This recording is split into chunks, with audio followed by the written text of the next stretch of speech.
Do you know which congressman was named the taxpayer's best friend ever? And which congressman never voted to raise our taxes? Can you name the congressman who refused to take the plush pension congressmen give themselves?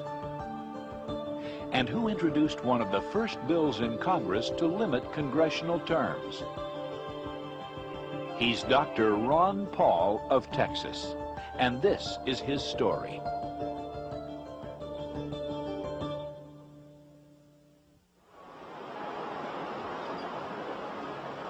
He has spent his life in service to others, as a medical doctor, as a member of Congress, as an author of books and articles, and a producer of educational television programs designed to bring his deep-rooted conservative philosophy to the people, as a husband and father and grandfather.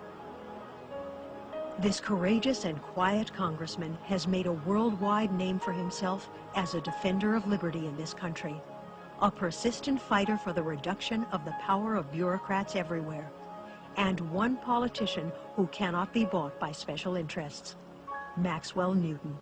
I think government should be reduced down to about that size. Downsize it. Yeah, that's it. You know, the way I see it, I think some good things have been happening up in Washington. We've had an improvement in the Congress. There are more individuals up there now, more determined to cut back than ever. But we really need a little bit more help. And I believe if I go back now, I can help in really pushing our government into spending less and getting around and balancing the budget. And I think it's time we do this. He believes that society prospers when the people rely on their own resources first and look to government last. It is a refreshing experience to spend an hour talking with Ron Paul. James J. Kilpatrick. The kind of government we get is not an accident. It reflects the demands and the desires of the people, and as long as the people believe it's in their best interest to have big government and big government programs, you're going to have big government and you're going to have this waste. But what I witness is something changing now. I sense this from my patients, I sense this from the people I meet, that they're starting to realize the government can't afford it anymore. At the same time, it's not working very well, and that we have to do something else. Something else indeed. But why would a doctor, an obstetrician who's delivered more than 4,000 babies, get involved in politics in the first place?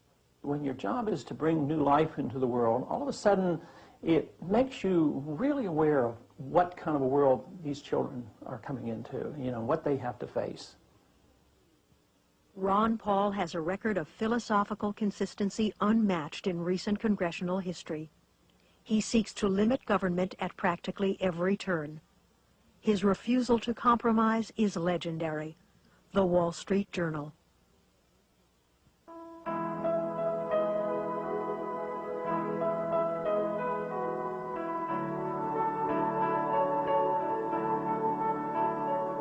Ron Paul was a high school and college athlete and an Air Force flight surgeon. He brought his wife Carol and their young family to Brazoria County in 1968, just as area population growth was triggering a desperate need for baby doctors. We arrived in Brazoria County with 4 little children, 2 collie dogs, and we were ready to start on a wonderful new life in a town that was full of churches and friendly people. And I think Ronnie was 9, Lori was 8, Randy was 5, and Robert was 2.5. But Ron got busy right away and was delivering so many babies, and they needed him so badly here. And one thing he really wanted was to come to a town that needed a doctor, and he just loved medicine and loved delivering babies. You know, any other doctor can make you well, but the obstetrician actually gives you a present, and the present of new life is so special. And after we were here a few years, we rounded our family off with our youngest daughter, Joy. In 1974, Ron decided to run for Congress, attempting to become the first Republican ever to represent the area in the House of Representatives. They told him he was crazy to try such a thing, that he had no chance. When Ron told me he was going to run for Congress, I couldn't believe it. I told him that it was something that I felt that he had to really think about, and he wanted to know, you know, why I was so worried about it. And I said, well, Ron, you'll be elected, because when people hear what you have to say, and they know that you mean it, they're going to elect you. And he said, no. He said, you can't run against Santa Claus, and everyone wants someone to bring home the pork barrel, and I just want to give people their freedom. And I said, but Ron, when you tell them that, they're going to believe it, and you are going to be elected. With the help of friends like baseball great Nolan Ryan, Ron Paul was elected to Congress. He served 7 years, putting his conservative philosophy on the line in vote after vote.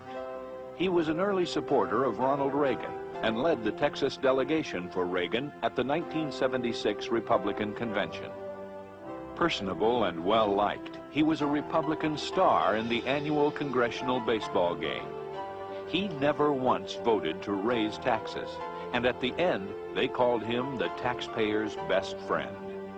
And always, when the House was not in session, he returned to Texas, to his constituents, his medical practice, and his family.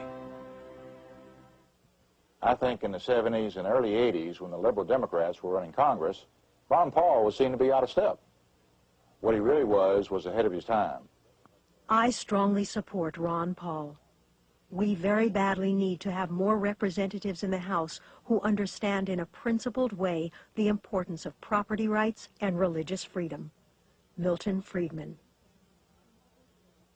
In my politics over the years, I have followed certain principles that I believe that I am obligated to remain consistent to.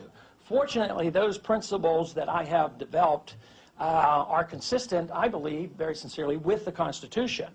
And the Constitution and the founders of this country really believed in limited federal government. They allowed options for the states, but it was to be very, very limited. In this century, I think we have gone a long way to drift away from these principles of limitation of government power. I believe it's a moral issue more than anything else. Ron Paul is one of the outstanding leaders fighting for a stronger national defense. As a former Air Force officer, he knows well the needs of our armed forces, and he always puts them first. We need to keep him fighting for our country. Ronald Reagan.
With my experience and my outlook, I think I would be in a position to provide some real leadership. That's why I decided to run. We may never again have a chance like this, ever. We've got to do it now. Medical doctor, Air Force officer, husband, father and grandfather, former congressman, conservative conscience of Congress, the taxpayer's best friend. Ron Paul is all of these. Now he's running for Congress again, and he needs our help in the Republican primary March 12th. We taxpayers can send the taxpayer's best friend back to Congress with our vote to fight for a balanced budget and a smaller government. The time is right. The message is clear. The man is Ron Paul. For more information or to volunteer to help Ron's campaign for Congress, call 1-800-RON-PAUL, sponsored by the Ron Paul for Congress Committee, Nolan Ryan, Honorary Chairman.